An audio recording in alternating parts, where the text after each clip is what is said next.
Hello दोस्तों, good morning. C92 में आपका स्वागत है। आज का हमारा टॉपिक है momentum. What is momentum? Right its unit और क्या है? इज इट ए स्केलर और ए वेक्टर क्वांटिटी। और तीसरा चीज़ हम क्या देखेंगे कि what is the relation between momentum and kinetic energy. Kinetic energy हम लोगों ने पिछले वीडियो में देखा कि काइनेटिक एनर्जी क्या होता है। इस वीडियो में हम देखेंगे कि मोमेंटम और काइनेटिक एनर्जी में क्या रिलेशन होता है। आपने कभी देखा होगा, मान लीजिए एक एग्जांपल लेते हैं हम कि एक ट्रक है जो 60 या फिर आप कंसिडर करिए 50 मीटर पर सेकेंड के स्पीड से आ रहा, जिसका ट्रक का वेट है मान लीजिए 25,000 kg, और वो आके आपको जो है धक्का मार देता है। और दूसरा एक केस है जिसमें क्या है, एक साइकिल है जिसका वेट मान लीजिए आप कितना होगा 15 kg या 25 kg, और ये भी जो है 50 मीटर पर सेकंड के स्पीड से आके आपको धक्का मार देता है।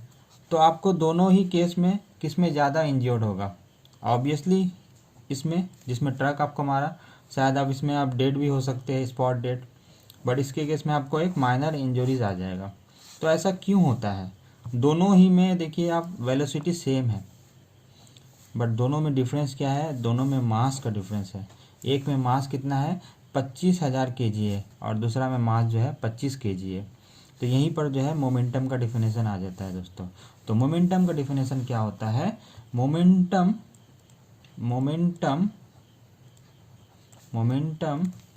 is the product of mass and velocity। Momentum को हम P से डिनोट करते हैं, इसको हम लिखेंगे therefore P equals to m into v. जितना मास होगा उतना ही ज़्यादा मोमेंटम होगा, उतना ही बड़ा इंजरीज होगा। जितना ज़्यादा वेलोसिटी होगा उतना ही ज़्यादा मोमेंटम होगा। तो momentum is directly proportional to mass and velocity. अब देखेंगे इसकी यूनिट क्या होती है। What is its unit? As we know that क्या जानते हैं हम? P equals to m into v, और m का यूनिट क्या होता है? kg, और हमको v का यूनिट तो मालूम है वेलोसिटी का यूनिट होता है डिस्टेंस ट्रेवल पर सेकेंड, मीन्स मीटर पर सेकेंड। तो इसको हम ऐसा लिख सकते हैं kg मीटर पर सेकेंड। देयरफॉर यूनिट क्या होगा इसका? यूनिट ऑफ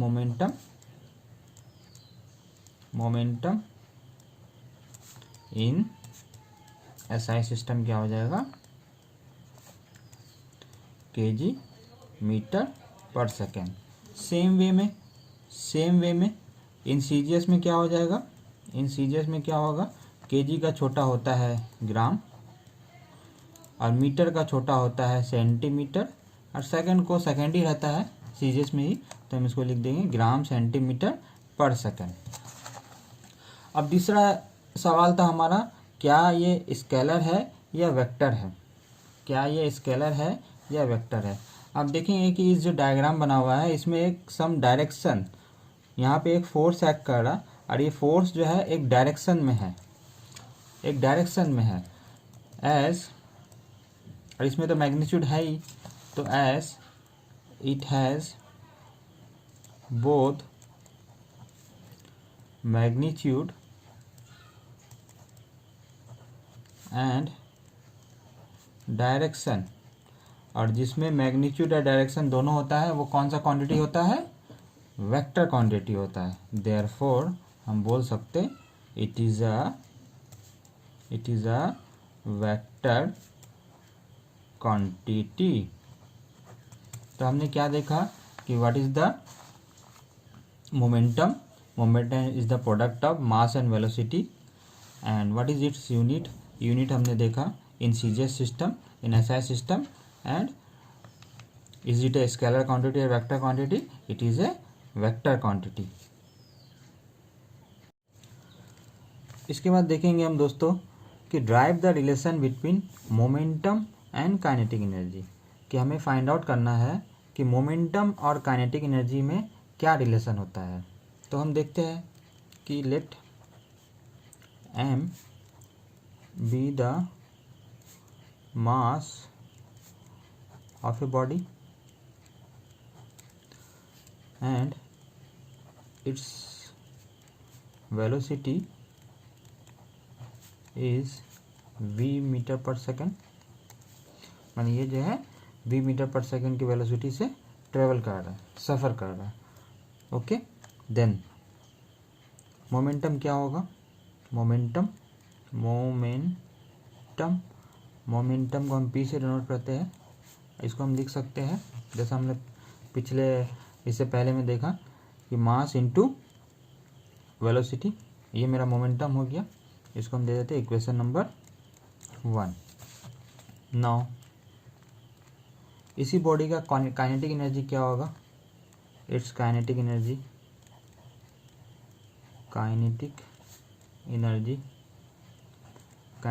क्या होगा?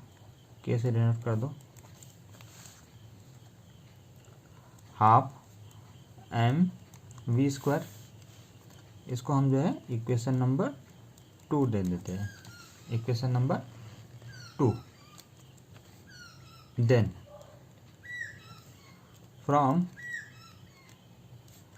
इक्वेशन 1 कौन सा है? p = mv। यहाँ से हम क्या कर सकते हैं, लिख सकते हैं ऐसा, v बराबर में p/m। हम कुछ नहीं किए, बस m को नीचे ला दिए और v को एक तरफ कर दिए, तो लिख सकते हैं v = m। इसको हम इक्वेशन नंबर 3 दे देते हैं, 1 2 3। नाउ फ्रॉम इक्वेशन 2 and 3 से क्या करते हैं हम? इक्वेशन 3 में v के वैल्यू को निकाला। v का वैल्यू क्या है? p/m। और यहाँ पे क्या है? k = half mv²। तो हम v का वैल्यू जो है यहाँ पे पुट कर देंगे। Therefore kinetic energy k = half mv। v मतलब क्या हो गया? p/m। इसको हम ऐसा लिख सकते हैं, हाफ इंटू m इंटू यहाँ स्क्वायर होगा p²/m²। ब्रैकेट तोड़ दिया हम, यहाँ भी एक m है, यहाँ भी m है, यहाँ m का पावर 1 है, यहाँ m का पावर 2 है, तो एक m का पावर 2 बच जाएगा और जहाँ ज़्यादा है वहीं रहेगा, तो p²/m लिख सकते हैं हम। देयरफॉर k = आया हाफ इंटू p²/m। इसको थोड़ा हम सिंपल करके लिख देते हैं। देयरफॉर p² = सबको उस तरफ कर दो, तो क्या हो जाएगा? 2 भी चले गया, 2 into k into m। Therefore p = √2km हम लिख सकते हैं। स्क्वायर था उधर चले गया, रूट में बदल गया। तो this is the relation between momentum and kinetic energy. This is the relation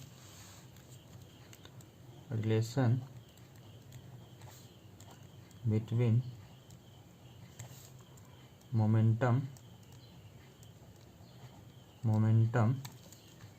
and kinetic energy of a body।